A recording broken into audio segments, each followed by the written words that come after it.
সবাইকে স্বাগত জানাচ্ছি আজকের নতুন একটি রেসিপি দেখার জন্য। ওভেন ছাড়াও যে চুলায় কেক বেক করলে এত সুন্দর কালার আসে জেনে আপনিও অবাক হবেন নিশ্চয়ই। কেকটা নিশ্চয়ই দেখে বুঝতে পারছেন কতটা পারফেক্ট হয়েছে। আমি কিন্তু চুলায় তৈরি করেছি। আপনারা যদি পুরো ভিডিওটি দেখেন তাহলে জানতে পারবেন কত সহজে ওভেনের মতো চুলায় কেক বেক করলেও উপরে কালার আসে। টিপস অ্যান্ড ট্রিক সহ আজকের রেসিপিটি থাকছে, আশা করি আপনারা পুরো ভিডিওটি দেখবেন। চলুন দেখে নিই এই কেকটি তৈরি করতে কি কি লাগছে পুরো প্রস্তুত প্রণালী। প্রথমে একটা মিক্সিং বলে আমি 3টি ডিম নিয়ে নিলাম। তারপর নিয়ে নিচ্ছি এখানে আধা কাপ চিনি, নিয়ে নিচ্ছি এখানে 1/3 কাপ সয়াবিন তেল। এখন আমি একটা হ্যান্ড উইস্কের সাহায্যে সব কিছু একত্রে বিট করে নিব। আপনারা চাইলে ইলেকট্রিক বিটার দিয়েও বিট করতে পারেন, তবে সবার হাতের কাছে ইলেকট্রিক বিটারটা থাকে না, তাই আমি আজকে হ্যান্ড উইস্ক দিয়েই কেকটা তৈরি করে আপনাদেরকে দেখাবো।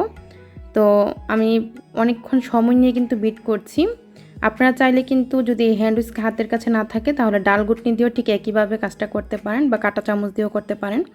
আমি প্রায় 10 মিনিট বিট করার পর ঠিক এরকম একটু ফোমি ভাব চলে এসেছে। তখন আমি দিয়ে দিলাম এখানে 1/2 চা চামচ ভ্যানিলা এসেন্স, ডিমের গন্ধ যাতে না আসে। তো ভ্যানিলা এসেন্স দেওয়ার পর আরও 3 থেকে 4 মিনিট বিট করে নেওয়ার পর যখন একটা ফোমি ভাব চলে এসেছে তখন আমি একটা স্ট্রেনারে নিয়ে নিচ্ছি 1 কাপ ময়দা। 1 কাপের চেয়ে সামান্য কিছুটা কম আছে এখানে। তারপর এখানে 1 চা চামচ বেকিং পাউডার নিয়ে নিলাম। এখন আমি স্ট্রেনারের সাহায্যে চেলে তারপর দিয়ে দিলাম। এখন আমি এখানে কোনো লিকুইড দুধ ব্যবহার করব না। আপনাদের ব্যাটারটা যদি বেশি ঘন হয়ে যায় তখন লিকুইড দুধ ব্যবহার করতে পারেন। তো আমি এখানে এখন একটা স্প্যাচুলার সাহায্যে ভালো করে মিক্সড করে নিচ্ছি, আর এক সাইড থেকে কিন্তু মিক্সড করতে হবে। আমি যেভাবে মিক্সড করে নিচ্ছি ঠিক এইভাবে, কোনো ধরনের লাম্পস যেন না থাকে এদিকটা খেয়াল রাখতে হবে। একটু সময় নিয়ে তারপর আমি সব কিছু সুন্দরভাবে মিক্সড করে নিয়েছি। আর এই যে দেখুন কেকের ব্যাটারটা ঠিক কীরকম হবে একটু দেখিয়ে দিচ্ছি আপনাদেরকে। ঠিক এরকম হবে। এখন আমি এরকম একটা মোল্ডে আজকে কেকটি তৈরি করব। তো আমি প্রথমে একটু তেল ব্রাশ করে নিচ্ছি এই মোল্ডে। তেল ব্রাশ করে নিয়ে একটা বেকিং পেপার বিছিয়ে দিব। আপনারা যে কোনো নর্মাল কাগজও বিছিয়ে দিতে পারেন। তো বেকিং পেপারটা বিছিয়ে দেওয়ার পর উপরে আবারও সামান্য কিছু তেল ব্রাশ করে দিব, যাতে করে কেকটা সহজেই উঠে আসে।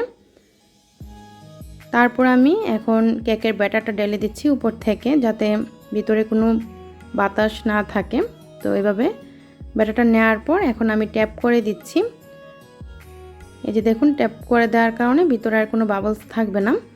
তো এখন চলে যাচ্ছি চুলায়। আমি চুলায় আগে থেকেই প্যানটাকে গরম করে নিয়েছিলাম।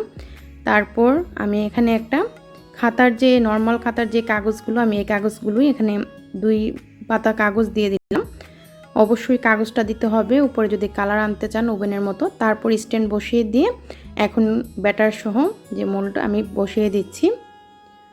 তারপর আমি ঢাকনা দিয়ে ডেকে রেখে দিচ্ছি। চুলার আঁচটা প্রথমে আমি রেখেছিলাম মিডিয়াম আর লো আঁচের মাঝামাঝি 5 মিনিট। তারপর আমি রেখেছি 30 মিনিট চুলার আঁচটা একদম লো আঁচে। মোট 35 মিনিট সময় লেগেছে। 35 থেকে 40 মিনিট সময় লাগবে এই কেকটি হতে। তো 35 মিনিট পর আমি কেকটা চেক করে নিচ্ছি। আমাদের এখানে কিন্তু কেকটা সুন্দরভাবে হয়ে গিয়েছে, টুথপিকটা একদম পরিষ্কার বের হয়েছে। এখন আমি কেকটাকে বের করে নিচ্ছি। আর এই যে দেখুন কাগজটা কিন্তু একদমই পুড়ে গিয়েছে। এই যে দেখুন এই কাগজটার কারণে কিন্তু উপরে খুব সুন্দর একটা কালার এসেছে। তো আমি কেকটাকে এখানে নিয়ে নিলাম, আর প্রায় 10 মিনিট পর এখন কেকটাকে আমি আনমোল্ড করে নিচ্ছি। কেকটাকে একটু ছুরির সাহায্যে এভাবে আলাদা করে নিলে খুব সহজেই উঠে আসবে।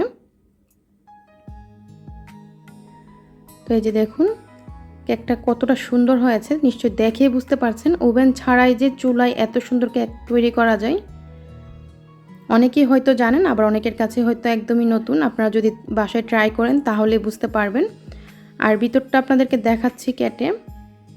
এই যে দেখুন ভিতরটা কতটা পারফেক্ট হয়েছে।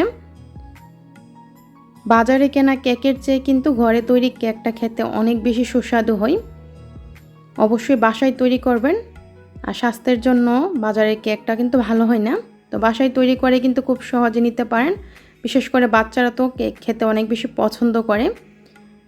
চেষ্টা করেছি সহজভাবে আপনাদের সাথে রেসিপিটি শেয়ার করার জন্য। রেসিপিটি কেমন লেগেছে অবশ্যই কমেন্টে জানাবেন। যদি রেসিপিটি ভালো লাগে লাইক, কমেন্ট, শেয়ার করতে ভুলবেন না। রেসিপিটি দেখার জন্য আপনাদের সবাইকে অসংখ্য ধন্যবাদ। সবাই ভালো থাকবেন, আমার জন্য দোয়া করবেন। আল্লাহ হাফিজ।